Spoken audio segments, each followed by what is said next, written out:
Ready. How did you guys start? How long have you been together? I know it hasn't been too long, right? No, not too long. I think since 2019. Me and Sam started it initially. It was, Okay. We had connected at a Slayer show. We were friends in high school, but then we disconnected after a while. Then we ran into each other at the Slayer show. And he had just left his band. I just moved back. Okay. We decided we were going to start jamming, and then it just turned into this whole beast. Okay. Nice. So, you were at Total Drag a few months ago, right? Mm-hmm. Yep. Was that like your? Was that your first show together? I feel like no, it wasn't. No. Okay. We played the Phoenix summer of 20. Yeah. Okay. Right, yeah, that's what it was. That was just the two of us. Okay. And then I think it was that winter is when you came on. Okay. That would have been his first time. That was Krampus. Yeah. Okay. And Big Bar, yep. Yeah. Okay. And so we did the two-piece thing for a little bit, and then it was a trio for a bit, and then we picked up Mason.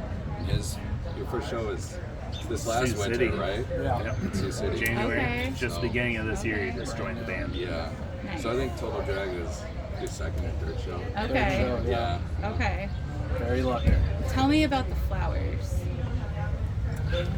They represent kind of what we're about in life. But we mainly talk about our experiences in real life, and I figured flowers are kind of a good way to represent that, because it's usually at all the best times and the worst times in anything. Like when you get married, there's flowers. Sure. When you get buried, everybody sends you bouquets. Sure. And we wanted to represent that, the major ups and the major downs in life, because that's what we all sing about.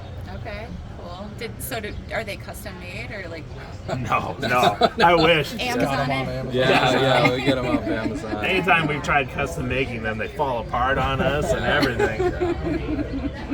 Do you sell those at the show, or do you just give them away? No, we give away free crowns. Yeah. Okay. Yeah. Okay. We want to make it more like a cult experience almost. I mean, you guys do seem to have like a big following. Like your part of it was just packed, and then I feel like everyone's sort of like, oh, they're done. Yeah. that happens. More often than we'd like to admit. I mean, we're there to like support the other bands that we're, Sure. there to open up for, and we see everybody walk out, and it's like, stick around, stay Yeah. a while. Yeah. No, it is very cool seeing like the crowd of flowers. And, Yeah. Yeah. What's that like for you guys on stage? Oh man, I feed off of it. Yeah, looking out and like seeing everybody before the show, and then like during the show, and just seeing, through all the lights, all you see is just a bunch of crowns. It's really cool. I'm headbanging too much so you can notice. The best is when you run into people outside of the show. Like we were at the Icon and we saw someone with the flowers, and we didn't even know who it was, and we were like, oh, where did you get that? They're like, oh, we just found them. And they were still wearing them though, so it was like right on.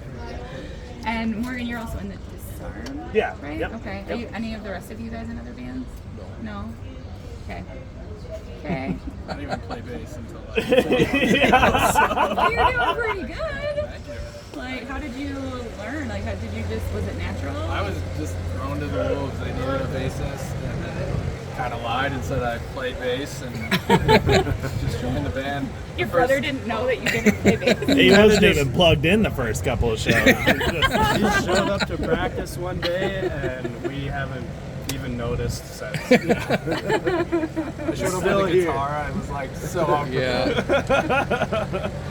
So do any of you play other instruments than your main ones in the band? Well, for all the first singles and pretty much the first album, we pretty much just passed around the bass guitar, Okay. playing different parts. Everybody's multi-instrumental. I think with a little bit of practice, we could make some good stuff. Okay. Do you ever think about like switching it up during a show, like having someone else play different parts? I can't do the rest of the bands like that. I think we tried it during practice, and we decided Not to great. never try it again. We did it for a live stream when me and Sam were still a duo, no. because everybody was like, you guys should switch, and we did, and they were like, you should keep your day instruments. Yeah. That's amazing. Never switch again. So, just like individually, like how did you guys get into music? Like were you band nerds in school, or like what brought you to music? Yeah, I mean, I was a huge band nerd. I was in marching band and concert band and jazz band, and played a couple different kinds of saxophones. And I was working in high school, and I said, well, no one I know play the drums, so I just went out and bought a cheap ass drum set and taught myself how to play. And Okay. everyone's needed a drummer since then. So yeah, I got stuck playing drums. Okay. It's fine, but Okay. You do all right. I think if you keep working on it, you'll get really good one day. Yeah, I've been a pretty avid record collector since I was like 8, and one day it just kind of finally clicked. Like maybe I should try playing stuff just like I hear in all these records. I initially was playing drums just because that's what my dad had available, and then at some point I picked up the guitar because I was like, I'm gonna be a death metal guitarist one day. That's what I'm gonna do. And I worked and I worked and I worked, and then there's no death metal bands where I was at, and I wasn't good enough to be in one of those bands anyways. And a couple of my friends decided they were gonna start a pop group, and I'm like, well, I want to hang out with my friends and play music. And then I kept on writing pop music, and it just kind of ended up becoming a real passion after that. Okay, so you said you moved back. Where were you living? I was living in North Dakota for North a Dakota. stretch of time. Okay. Yep. Okay. All right. Terrible choice. Don't ever go there. What about you?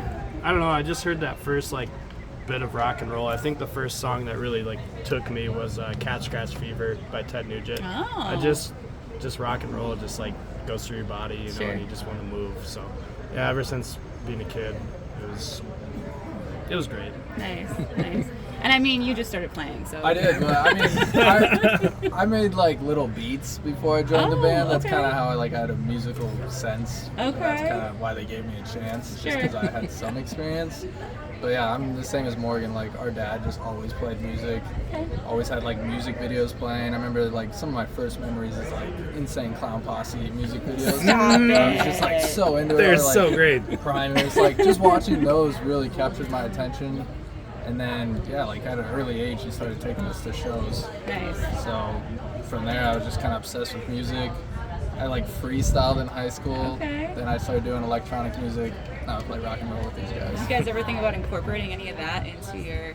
I want to. We're already kind of getting a head start on it because he's bringing in his own stuff. Everybody brings in their own flavor to things. Like you could hear Kyle's 80s guitar stuff on anything that we play, and then some of Mason's beats, like they move so well that we can't help but not take them and try to make something out of them. Okay. You do not look like a juggalo.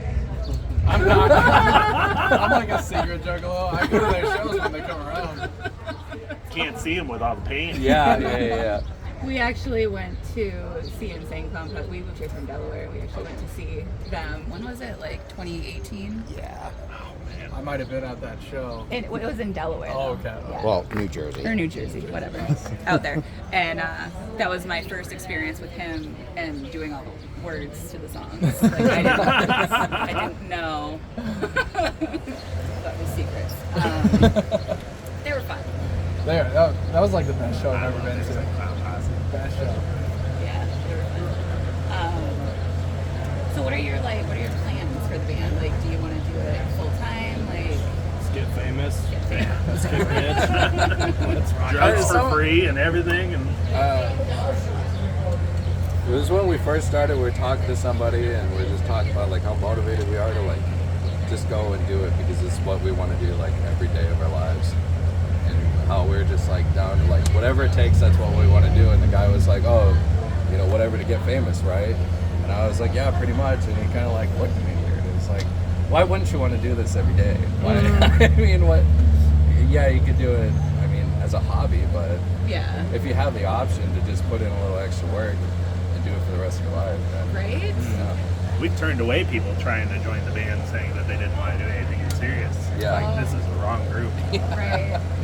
Guy has full intention of going all the way, at least as far as we can go with it. Yeah. That's awesome. Are you guys playing Four Winds? Yep. Yeah. Yep. Okay. Sorry, my brain is like, I've heard so many people. Yeah, right, okay. Yeah. Is that your first time playing together at Four Winds? No, so we played last year as a trio. Yep. Okay. Mason was there. He was just in the crowd. Okay. Front row, by the way. Yeah. was blown. Yeah. I think that's when he first knew that he wanted to be in the band, Nice. honestly. But Nice. no, we played it last year. That was our first year, and I don't know. That was super awesome that we even got to play. Because me and Morgan, when we started, we went to Four Winds that previous year when I was at Biggs, and we're just like, oh, it would be so awesome just to even be a part of it. Yeah. And now, we did it the next year, and now we're doing it again this year. Okay. Do you know what stage you're playing at? I think at the Icon, but I don't know which stage yet. I thought I heard that it was like main stage, but Okay. I can't recall. Okay. So like just since Four Winds has been around, like you want to talk about like how it's grown and like how it's evolved a little bit? Oh my gosh, even from one year to the next, Yeah, it's yeah. crazy how big of a jump it is. And then even this year, that the fact that they're planning on making it bigger, they're bringing in bands like Hemlock and Kickback. Sure. It's just growing to unreasonable rates, and it makes it even more exciting to be a part of it. And it makes us want to be like, you got to come be a part of this and see where it's at and where it's gonna go after this even. Yeah, Corey seems very focused and driven. Like when I interviewed him, he was very like, Absolutely. Yeah. Very motivated. Yeah. Very motivated. Very awesome. which awesome is really to work cool with. that he wants to do that for this community. Mm-hmm. Yeah. So are you guys touring at any point? Do you have any plans? So we play again in town next Thursday at Biggs. It's June 8th. Okay. And then we'll play in Minneapolis July, just a couple weeks before Four Winds. Okay. And we got some plans. Hopefully we get back down to Sioux City and Omaha because we were there last summer. So we're trying to. I mean, the last couple months have all just been writing and recording. Yeah, that's been crazy. Yeah. We've pumped out, I don't know what, like 9 songs and 9 practice sessions. Oh wow. They're rough songs, but it was just, there's some new stuff coming down. Okay. It was like 9 out of like 30 ideas. Yeah. Yeah. Are you one of the ones doing an album release at Four Winds? Or? No, Okay. not us. We did our album release back in January. at Oh, okay. Biggs. Yep. So we Okay. have our first album is out right now. Okay. All right, and we can get that. How can people find it? Oh, anywhere you can stream music. Yeah, you go to, it's on Spotify, and then we also have it on sale at Last Stop and Total Drag. Hard Okay. copy CDs. You got any vinyl? No, not yet. It's one that people ask about a lot. Yeah, we need to take that. I always ask because I have a big record collection at home. Yeah. I like hearing the whole story of an album. For sure. Yeah. I don't know. Is there anything else you guys want to tell me? Love you guys. Come out to the shows. We can, Yeah. we can just bullshit for a little bit. Like, I got what I need, so. Perfect. Yeah, basically come out to the shows, stream our music, give us money or drugs, whichever comes first. Which would you prefer? I really like drugs. I think it depends on the day. Sometimes you need drugs, sometimes you need money for the drugs. Yeah. It's- As long as it ends with drugs, that's all I care about. Have you guys done any music videos? No. No. Okay. We've had a ton of ideas, and we got the songs to do them with, but it's, I mean, honestly, it's just been non-stop. We stopped putting out music in January when we released the album. Okay. And we released the album in January, and we started writing and recording again in April. Okay.